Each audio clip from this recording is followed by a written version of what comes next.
Hello, welcome to Flory Models. I'm Flory.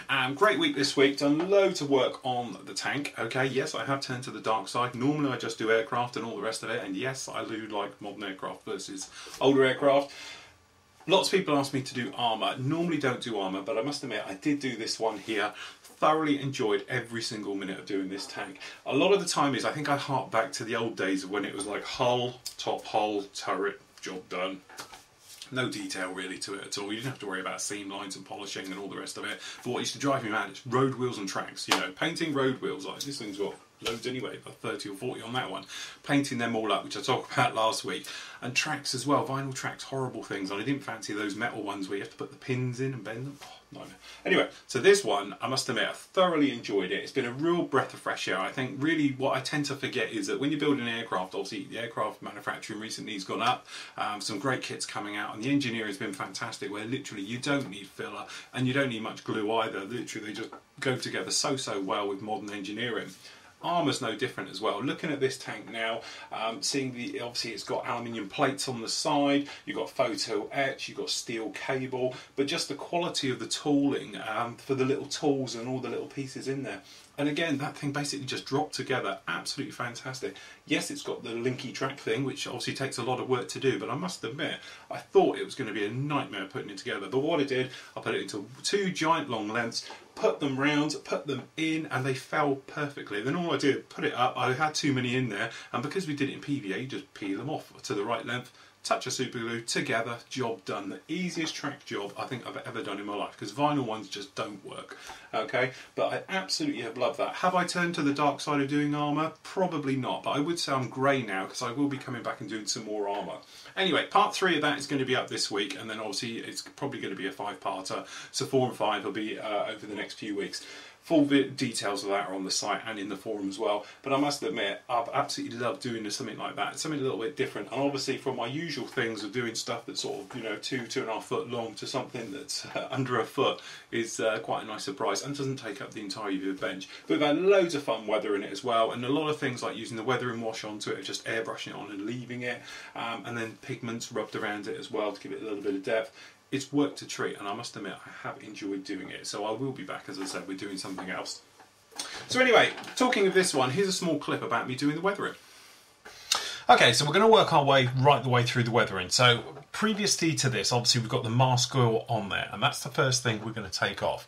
Now the great thing with the mask oil, it does 2 things. He says if I can find a good bit to show you. Okay, now the mask oil, if I bring you in nice and tight on this camera, you might be able to see texture. There we go, you can see the texture with the little holes. Now actually what this does is give that effect of like rust when it's bubbling through or been over painted and things like that, and that's the type of thing. So perhaps you see it along the bottom edge, especially down here. You know, if you wanted to have that type of rusting effect, mask oil is a great way for doing it. But the other thing you can obviously do is if you just give it a bit of a rub, you can take just the paint off like we've just done down here. Okay, so you just give it a gentle rub, don't over rub it. Okay, but you can do this type of effect. Okay, so if we rub this middle areas and just give it a little bit of a rub round, not too heavy, okay, we can get it like this. And you think, oh, that's very nice. Okay, this is where it really comes into its own. We can actually peel some of this off now. Okay, and there we go. We've got primer showing through. We've got the metal as well, and it gives it that sort of torn look. Now, okay, it might be a little bit bright for what you're thinking, okay, but certainly you can choose, pick and choose how you want it to be. So now we've got various types. By the time this metal is overcoated, it will lose that shine, and it's going to have weathering as well. But it just gives you an idea of exactly what you can do with a little bit of mask oil, and it does come in quite handy. As I say, if you just loosely give it a rub over, you can get various different effects of chipping and peeling just down like here. Okay, and that is the beauty of using this, whereas other ones, if you're using salt techniques, things like that, you can't. But you could say, right, okay, I'm quite happy, we're going to leave it like that. That's on the armoured plate, so it shows you sort of close up. So this is the type of thing we're now going to apply on. So obviously, same thing again, we've got the same things going on here. So depending on exactly where we rub and how much we rub will depend on how much comes off again. So perhaps we can say, right, okay, well, we'll have a bit of a peel just down here. Okay, and we've got some peeling off just there. But you can say, right, okay, well, we're just want a little bit more off down in this area, and we can peel it off. I'd say the other thing you can do is, if you use the back of a brush, you can literally go along and scrape up and then rub over to get chipping to come through, and you can literally go right the way over anywhere you like and do it. Now the thing is, because we've overcoated this with the actual, sorry, concentrate and try and do this at the same time, because we've overcoated this already with various flats and things like that, it holds it in a lot more. It stops it peeling as readily perhaps as other situations you might have put it in. But literally you can just go along like this, okay, and you can just peel it off. Now, the thing is, if you're putting a wash on conventionally with an aircraft, you use a brush, okay? But when you're doing it on an armour and you want it to stick and be more of a weathering effect than anything else, best way to do it is through an airbrush. So I'm going to take the dark dirt, good old shake, okay, and then all we're going to do is pour it straight into the bottle, okay? Turning down the air pressure a little bit, because I don't want to be blowing this all over the place. That's better. And all we're going to do is literally mist this on right the way over the tank. So if we bring it in a bit closer, okay, so literally gear, turret. We're trying to keep it as natural as possible, okay? And we want it to build up as it would in all the areas in real life. So we want it to build up more on the bottom, so it gets more of it on the bottom, round the back, okay, and round the sides. And what it will do, that's all we need to do, what it will actually do is start to dry off and go in, but as you can see, it really sticks in the areas and will go everywhere. It will naturally honour a real tank, okay? And the secret for this is you let that dry now, totally dry off, and we can come back then with the next coat and build it up. But what it does is immediately kills it off. If you compare it to a nice new piece, you can see what's going to happen.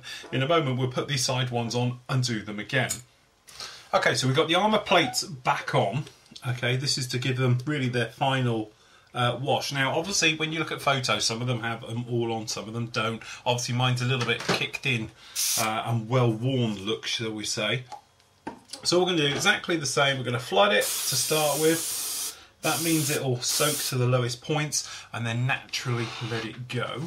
So we've done there. We've got to do this inside and the other side as well, and then literally we're just going to come in exactly the same thing, start at the bottom, work up, flood it, that way it'll drip off, it'll gather at the bottom, and that way we can just pop around the back again, one more little pass down there, little pass at the front,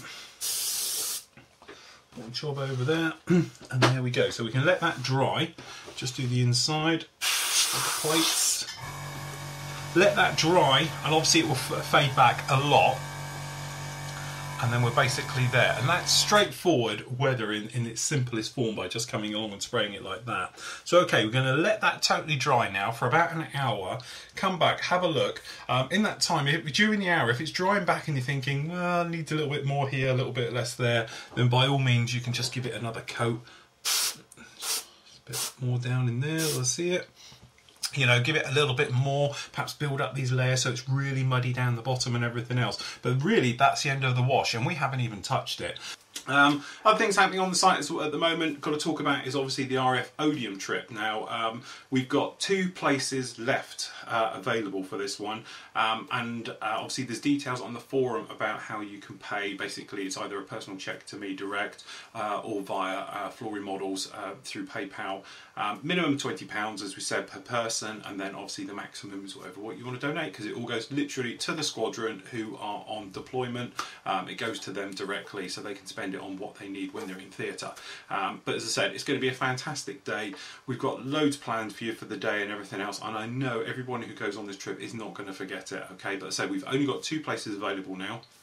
As soon as we've got those places sorted out, we'll have a word with Larry and with the RAF, and they will be getting a pack to you with all the details, everything about, obviously for the security issues and things like that. But basically, it's us, Flory Models, being given access to an RAF base for the day. Hey, great, I got anything better. But say, if you haven't seen it, have a look at the photos that I did, because I did this particular trip 2-3 years ago now, and was a guest for the squadron, and went up there, and they let you go off and just do everything, and it's absolutely brilliant, because you can get any photos you want, reference photos for the Chinook. Obviously, I took about 300 photos are up on the site now about it, inside and out, and the different variants of Chinook, plus all the history of the squadron and everything else like that. So it's an absolute fantastic day. Also, the day's not going to end literally when we come out of the actual base gates. What we're planning on doing is, if everyone shouts, if they don't have to go off straight away, we'll arrange dinner that night at a local pub to RAF Odiham, and we can all sit down, have a meal together in a chat and everything else like that. But it really will be a day, I guarantee, everyone who goes on this is not going to forget. I can absolutely guarantee that. Once in a lifetime experience. So if you are interested, you have to be a member, unfortunately, because it's for members only.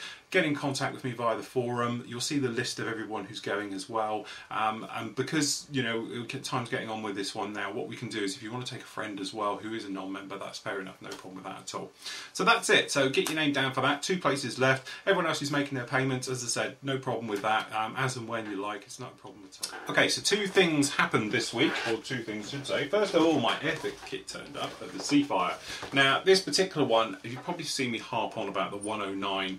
Loved that build. It went together so well, and so easy as well. And as I said, it's really a turning point which Airfix have sort of come around, and they've turned from being that company who used to make kits that never quite went together particularly well, but hey, when you're sort of 10-year-old, you slap some paint on it and it looks good enough for me for flying around the lounge, to making kits that actually make very nice models. Okay, this is no exception as well. We're not talking sort of hundreds of pounds per kit as some of the manufacturers are. We're not even talking 50s anymore. This one's £20 for a 148 Seafire. I've looked at the kit. There's a review on the site kindly done by one of the members as well, so have a look at that one. But I will be building this one very soon. I'm going to do it in the wings up fold and everything else like that, because I absolutely like that kit. The other one that turned up as well is the new MiG. This is the MiG-21. This is the SMT version, which in layman's terms, a few other things. Basically, it's got a bigger dorsal area on the back. It's a bit of a hump for this one.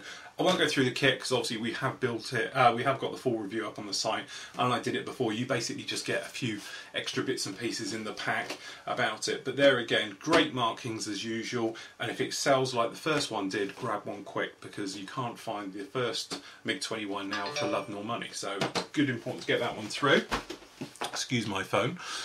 So that's really it for this week. I say not much to cover about the other things. I know some of you asked about the Suffer build. For the moment, it's literally just on hold, hence this one's coming along, hence I'm doing other things as well. The Canberra one, that will be out soon as well, but obviously that one is with Airfix magazine. So if you're a non-member, pretty soon, if you buy the Airfix magazine, you'll be able to see it on the site as well.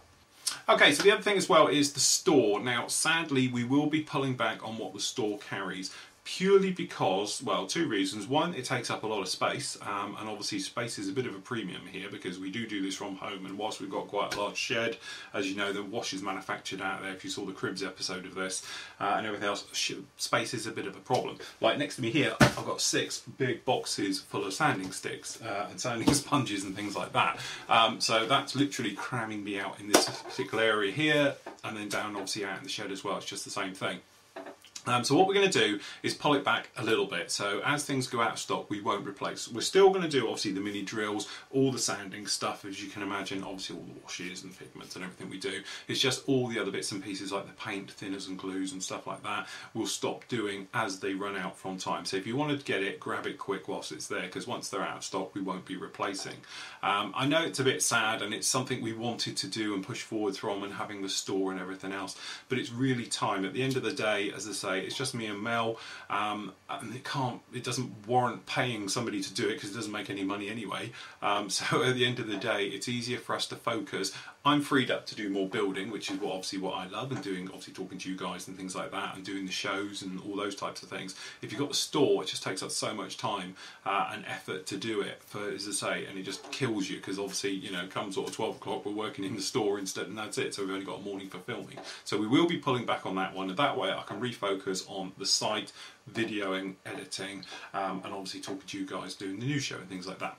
So really, that's about that. A bit sad, I know, but as I say, I want to focus on my work and what I enjoy doing. So selfish of me, but there you go. So anyway, that's about it for this week. I hope you enjoyed the show. I hope to bring you something a little bit special next week, if it all goes according to plan. Until then, everyone, happy modelling. Enjoy the rain if you're in the UK, because it's teeming it down out there now. But then we haven't had it for a while. Till next week, everyone. Bye-bye.